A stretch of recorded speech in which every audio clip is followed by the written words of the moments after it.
must realize you are doomed.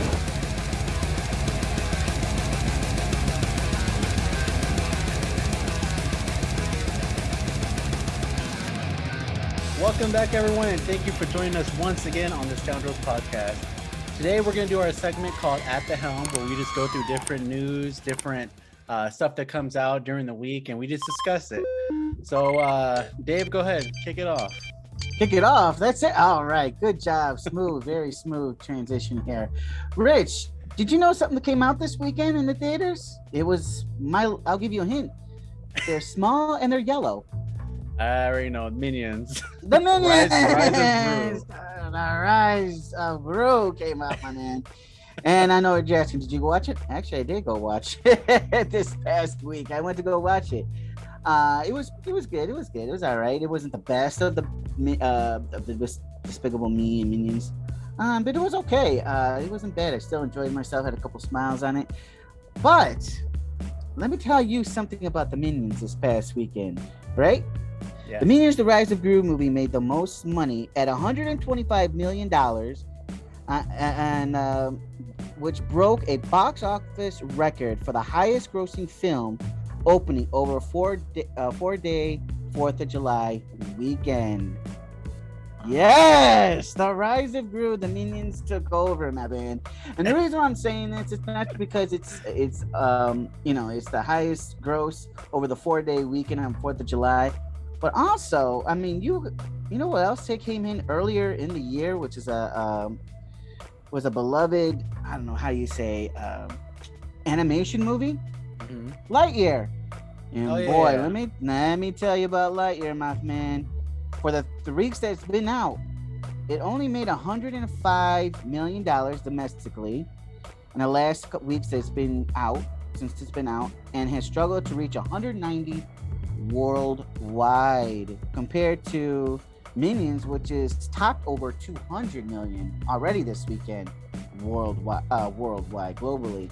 Wow. So my question, my man, what happened? Why did Lightyear, such a beloved character from Pixar, didn't do as well as the Minions? It got beat out by what? Illumination, right?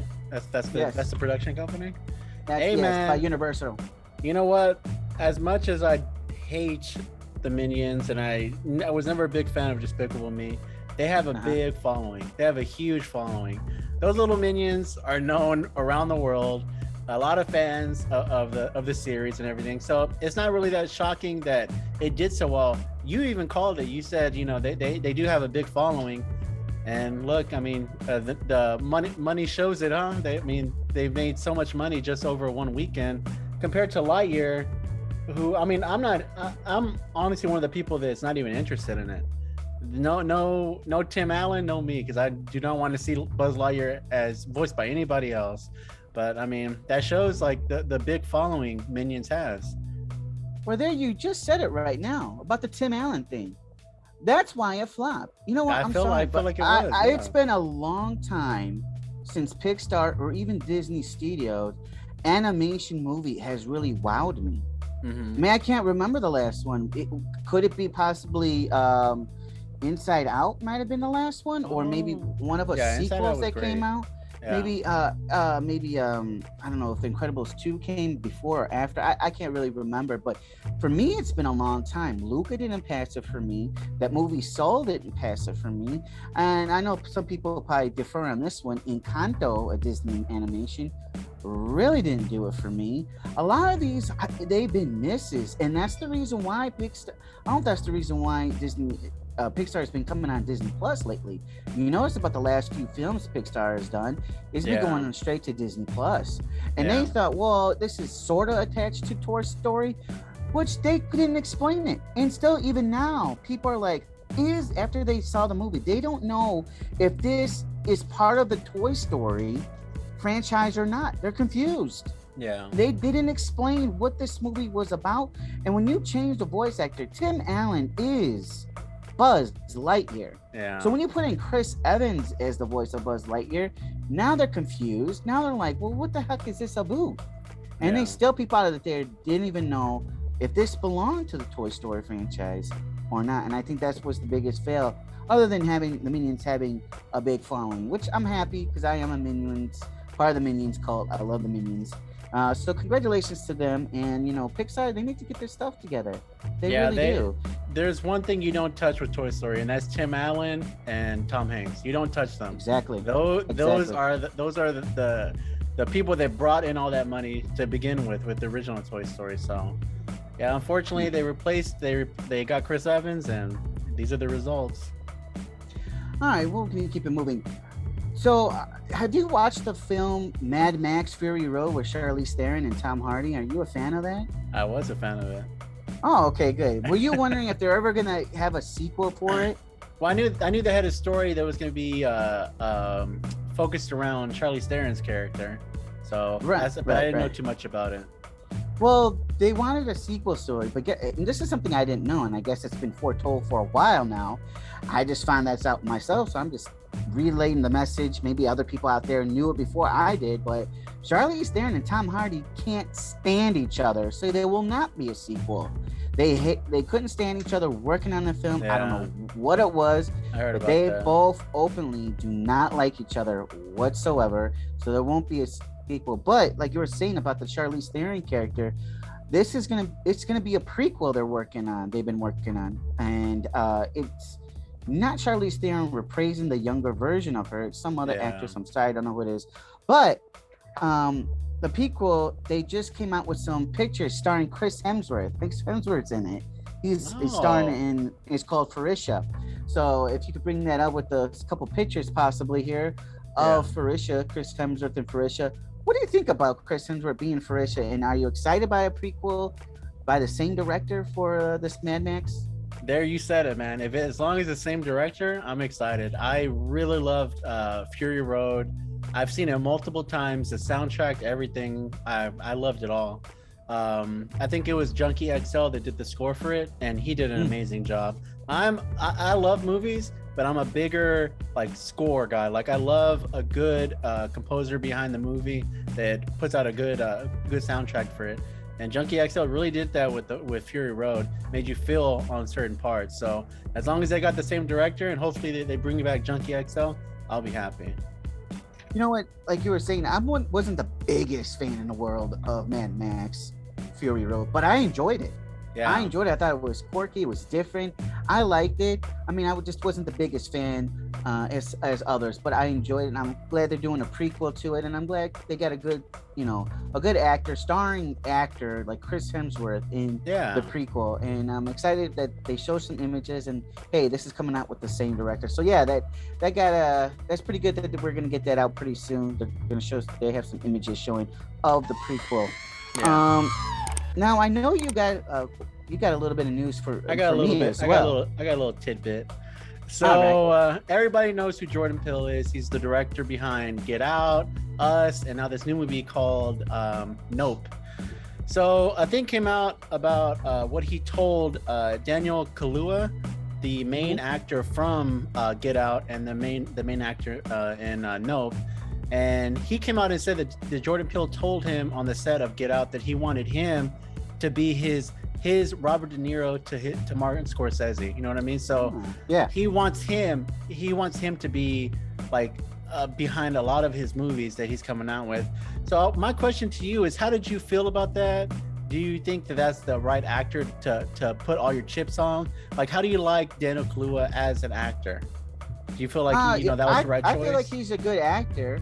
Now, it's hard when you're comparing him to Robert De Niro. Yeah. I mean, I'm not saying that he's a bad actor, but when you're comparing him to a Robert De Niro, I mean, come on, it's a little far-fetched. Yeah. But I'm glad that he's got somebody in mind, because a lot of these directors are like that. They got, they're Leonardo DiCaprio's type deal that they love to work with, and that's just how some directors are. And I'm glad he's found somebody to work with him, and I'm super glad. And I mean, do I think he's capable? Of course. I think so. Just too, right now, when you're comparing, I know he's not really trying to compare him to Robert De Niro. Yeah. But he's just saying he wants that go-to guy, that kind of relationship. But so good for both of them. I was excited for that because imagine the confidence that gives you as an actor who's making his first like big time film, which whenever he was making Get Out, and that blew everybody away. No one expected it from a brand new director, Jordan Peele, who's known for comedy. Known for comedy. Yeah, known for comedy to do a horror movie. I know I had my question marks. I was like, I love Jordan Peele. I watched Key and Peele. I knew him since Mad TV. He's always a funny guy. To see him to branch out into horror, I had my doubts, but he blew it out of the park, and so did Daniel. I felt like he did an amazing job on Get Out, and yeah, like I said, to have that confidence instilled in you from the director of your first big time film. Like, I mean, that's got to feel amazing. Yeah, for sure. So let's get into another topic. Hey, you know who else is in the news? Is Dwayne Johnson, my man. I thought you were about to say Christian Bale again. I was like, dang, that's Christian Bale. Two out of the last 3 times. No, not this week. I don't have anything from Christian Bale. Maybe next week he'll have some for me. But let me ask you, were you a big fan of Man of Steel, starring Henry Cavill? Yeah, I liked it. I enjoyed it. But it wasn't like, it's not a movie that I would like, just sit down and rewatch again. But, it was really good. Okay. Yeah. You know me, I'm probably the totally opposite. I really like Man of Steel with Henry Cavill. And I thought that was a tremendous movie. I thought that was the best DC movie made in compared to with the Michael Keaton Batman. That's how much I liked it. I really loved it. It was really good job on with Russell Crowe in it, the directing with and everything. I loved it, man. I really did. And he really hasn't had a sequel, Henry Cavill, with Superman. Yeah. You know how there's talks of all these other Supermans. Michael B. Jordan could be a Superman, and they're talking about not doing the Snyderverse one, and that's Snyderverse. So anyways, the reason why I say Dwayne Johnson's in the news right now, right? So we all know there's a little film coming out Dwayne Johnson's going to be in October called Black Adam, correct? Mm-hmm. Well, let me just read you this. This was on the little tweets, the twits on Twitter, all right? So a random guy, says, "Heroes, I can't wait for this movie. I don't care if there are no cameos, but if they are, I wish they were." And it was a Superman symbol and a Black Adam sigil together, And here it comes, Dwayne Johnson. I don't know if he's teasing us, man. Dwayne Johnson, you know how he always gives back on social media to fans, right? He always, And this is verified from Dwayne Johnson. He retweeted what this fan tweeted. He said, "From back in the day when I was wrestling in flea markets for $40 a match, all the way to now, I've learned to always listen to the audience because they always lead you to where you need to go." And he's put, "I hear you, and I always got you." I don't know if that. I know he said before he started shooting that he wanted to be against Henry Cavill's Superman. Yeah. You know what I'm saying? They share the same agent, which is his ex-wife. So with this news, do you think this is just a little fake tease, or do you think does Dwayne Johnson actually got the cachet? He's got that kind of pull. Got that kind of pull to say, "No, you're bringing this man into my universe, the Black Adam universe." I don't know, man. He does have a pretty big pull, especially like on like certain stipulations in his contracts and everything. So maybe he can pull Henry Cavill to be in one, a Black Adam versus Superman, or just have him in the movie. I don't know, man. The Rock. I feel like if anybody can do it, it was definitely The Rock. He's a household name. Yes. Everyone loves him. I mean, and the fact that this came from his personal, like his legit Twitter, and he responded to just a fan. I mean, yeah, that shows you how much he takes into consideration the people that support him out in the world. So I don't know, if anyone could do it, it would definitely be him. So I've told you guys this before. In Dwayne Johnson, I trust. So that being said, who else could it be? Who else? You're telling me the guy Shazam? I forgot who plays Shazam. I know. I forgot. But you think he can go against Dwayne Johnson as Black Adam? No way, man. Nobody else can go against the Black Adam, but maybe Henry Cavill as Superman. Yeah. Nobody else is built. it looks the part. They could be, you know, a foe of Black Adam, to be any kind of competition for this man. So like you said earlier, he does have that kind of pull, and like I said, in Dwayne Johnson, I trust. Make it so. So anyways, you know what else is in the news is so Disney Plus, right? Mm-hmm. They got a Star Wars series coming up in the next month or so called Andor. All right, it's a prequel to Rogue One, and it's confirmed it's going to have 2 seasons. Rich, 2 seasons, everybody. 2 seasons already. 2 seasons already confirmed. So that's pretty cool. And each season is going to have 12 episodes a season, and the first season's going to be just the first year, because this is 5 years before Rogue One is going to happen. So season number 1 is just going to be the first year. And then season 2, they said, is going to be a span of 4 years. So in season 2, every 3 episodes is going to be a year, basically, they said, leading up to exactly where the events of Rogue One happens. Dude, what do you think about this news about the Andor series, them confirming already 2 seasons and 24 episodes in total, and how they're formatting it? You know what? I actually love that format, and I'm actually shocked that they came out and revealed that. So now people are going to expect, you know, the first season to be just 1 episode or one year, and the second season to be chopped up like that. But I actually like that kind of format. I mean, that's so every episode, is it going to be an hour or 30 minutes, or how's that going to work? Did you know? I didn't check that. I couldn't check that confirmation. I didn't look into it, to be perfectly honest with you, how many minutes each episode is. But I'm just shocked that they're confirming 24 episodes. Confirming 24 episodes. That shows how much confidence they have in this show for them to already announce a second season and have everything set up already. So yeah, I mean, I know it lives up to it. You already know I was kind of hyped up for this series as it is, because it felt Star Warsy, especially with Rogue One. It was the most Star Warsy film that Disney has ever produced for me, and I just think what they're talking about right now just shows me how much preparation, how much story they have already ready for this. That means they took their time and they got everything all planned out already. This is the direction a lot of stuff should have been. Yeah. And I think it sounds terrific. Now, let's see if it is, but the way it's sounds totally terrific. 24 episodes. Wow, that's shocking more than anything. 24 episodes. The new format, man, that's pretty good. I like that. So I like that a lot. Yeah, I like that a lot. That's pretty good. I like that. What do you guys think out there? Do you like that format that they're gonna go ahead with the Andor series? Put your comments down below to see if you like that or not, or it's kind of cheesy for you. Just let us know. But that's gonna really wrap it up for us. We just got one little sad news, everybody.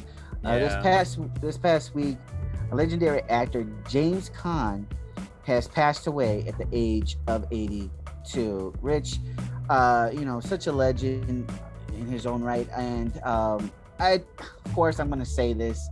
He is so well known for me as Sonny from The Godfather. I love The Godfather. One of the best movies ever produced, ever written, ever directed, ever made.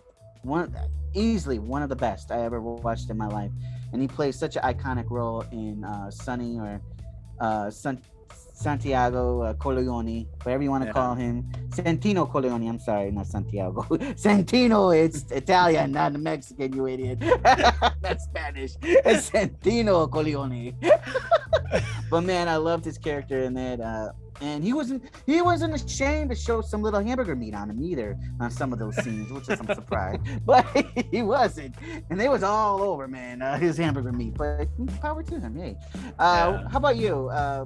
Hearing about the passing of legendary actor James Caan, when you hear James Caan, what do you notice him from? Unfortunately, I've never seen Godfather. I only know him. The only thing that popped into my head just right off the top is Elf. But that's neither here nor there. It's all about the fact that we were losing so many people this year, actors, so many great people, so many great actors and actresses, and it's only like midway through the year. So seeing that this guy passed away, it was just like a shock because they just keep coming and coming and coming. But Right. may he rest in peace.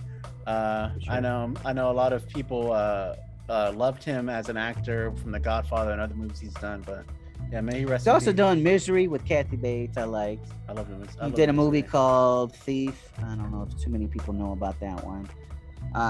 But yeah, he's a well-known name when I hear James Caan for sure.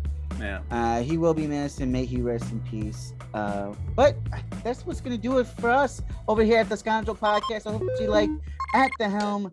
If you enjoyed this video, give us a woo right down below first. We truly appreciate y'all. Stay rich.